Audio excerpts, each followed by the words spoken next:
there really isn't a need to lie about the Henneman size principle, which many people out there are doing, and claiming that you absolutely need to use the heaviest weights possible in order to build strength and muscle. There are a lot of reasons to want to get stronger, and I should just mention that it's not always the case that getting stronger involves muscles getting bigger. There are ways for muscles to get stronger without getting bigger. However, increasing the size of a muscle almost inevitably increases the strength of that muscle, at least to some degree. Reasons why most everyone should want to get their muscles stronger is that muscles are generally getting progressively weaker across the lifespan. So when I say getting stronger, it's not necessarily about being able to move increasing amounts of weight in the gym, although if that's your goal, what I'm about to discuss will be relevant to that, but rather to offset some of the normal decline in strength and posture and the ability to generate a large range of movement safely that occurs as we age. As I mentioned at the beginning of the episode, we just tend to lose function in this neuromuscular system as we get older. So there are a lot of reasons to use resistance exercise that extend far beyond just the desire to increase muscle size. Because I know many of you are interested in increasing muscle size, but many of you are not. So there's an important principle of muscle physiology called the Henneman size principle. And the Henneman size principle essentially says that we recruit what are called motor units.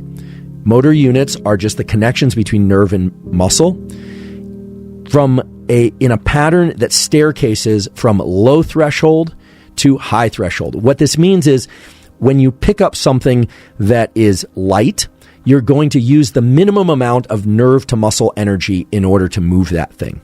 Likewise, when you pick up an object that's heavy, you're going to use the minimum amount of nerve to muscle connectivity and energy in order to move that object. Now, if you continue to exert effort of movement, what will happen is you will tend to recruit more and more motor units with time. And that process of recruiting more neurons, more lower motor neurons, as if you recall from the beginning of the episode, these lower motor neurons are in our spinal cord and they actually dump a chemical, acetylcholine, on muscle, cause the muscles to contract. As you recruit more and more of these motor units, these connections between these lower motor neurons and muscle, that's when you start to get changes in the muscle. That's when you open the gate for the potential for the muscles to get stronger and to get larger, if that's what your goal is. And so the way this process works has been badly misunderstood in the kind of online literature of weight training and bodybuilding and even in sports physiology. The Henneman size principle is kind of a foundational principle within muscle physiology, but many people have come to interpret it by saying that the way to recruit high threshold motor units, the ones that are hard to get to, is to just use heavy weights. And that's actually not the case. As we'll talk about, the research supports that weights in a very large range of sort of percentage of your maximum, anywhere from 30 to 80%. So weights that are not very light, but are moderately light to heavy, can cause changes in the connections between nerve and muscle that lead to muscle strength and muscle hypertrophy. Put differently, heavy weights can help build muscle and strength, but they are not required. What one has to do is adhere to a certain number of parameters, just a couple of key variables that I'll spell out for you. And if you do that, you can greatly increase muscle hypertrophy, muscle size, and or muscle strength if that's what you want to do.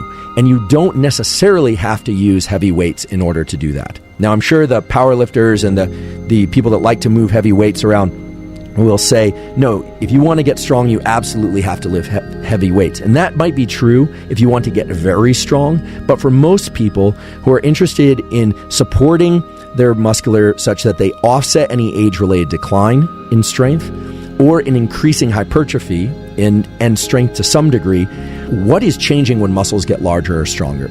And there are really just three ways that muscles can be stimulated to change. So let's review those three ways and talk about what happens inside the muscle.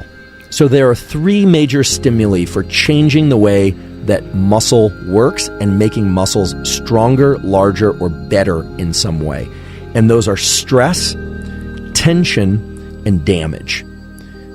Those three things don't necessarily all have to be present, but stress of some kind has to exist. Something has to be different in the way that the nerve communicates with the muscle and the way that the muscle contracts or performs that makes the muscle need to change. So this is very reminiscent of neuroplasticity in the brain. Something needs to happen. Certain chemicals need to be present. Certain processes need to happen, or else a tissue simply won't change itself. But if those processes and events do happen, then the tissue has essentially no option except but to change. People invest a ton of time and energy into trying to make their muscles larger. It's actually much harder for people to do than you might think.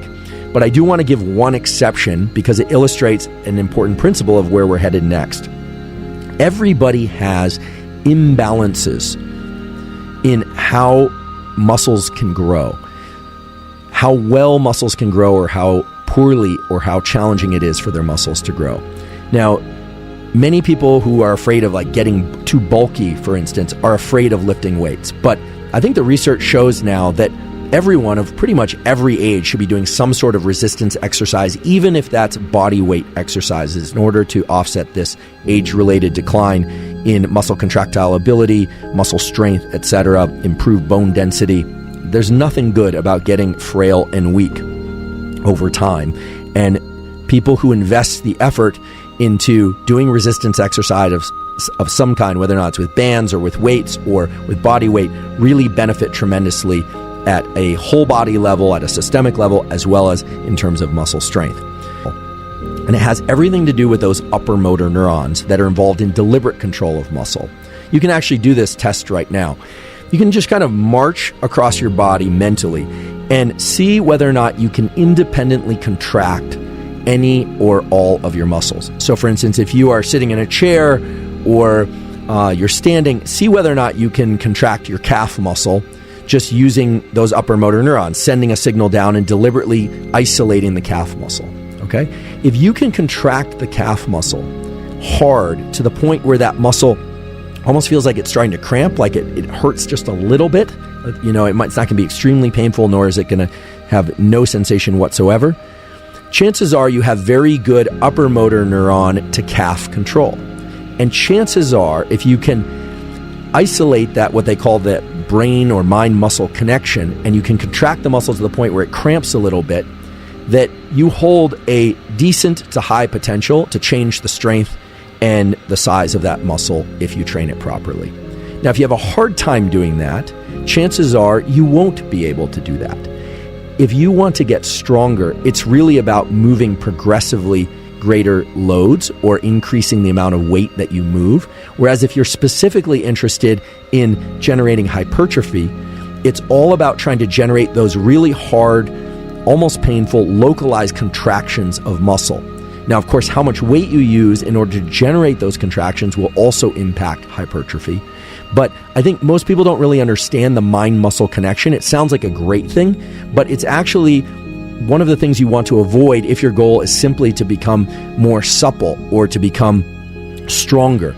You want to do the movements properly and safely, of course, but it's the opposite of hypertrophy, where with hypertrophy, you're really trying to make that particular muscle, sometimes two muscles, do the majority, if not all the work. Whereas in moving force loads, in trying to generate activity of any kind, like lifting a bar or doing a chin-up or something, those so-called compound movements that involve a lot of muscle groups, if your goal is to get better at those, you want to avoid isolating any one particular muscle. There's a lot of information saying that you need to move weights that are 80 to 90% of your 1 rep maximum, or 70%, or cycle that for 3 weeks on and then go to more moderate weights. There are a lot of paths, as some people say, there are a lot of ways to add up numbers to get 100. There's a near infinite number of ways to add up different numbers to get to 100.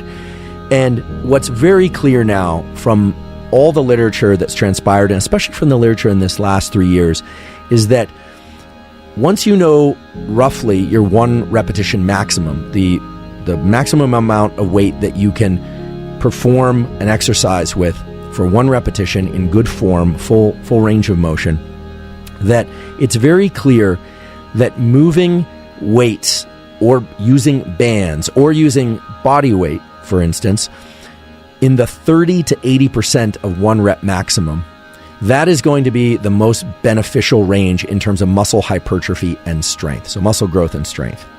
And there will be a bias. If you're moving weights that are in the 75%, 80% range, or maybe even going above that, 85 and 90%, you're going to bias your improvements towards strength gains. This is true.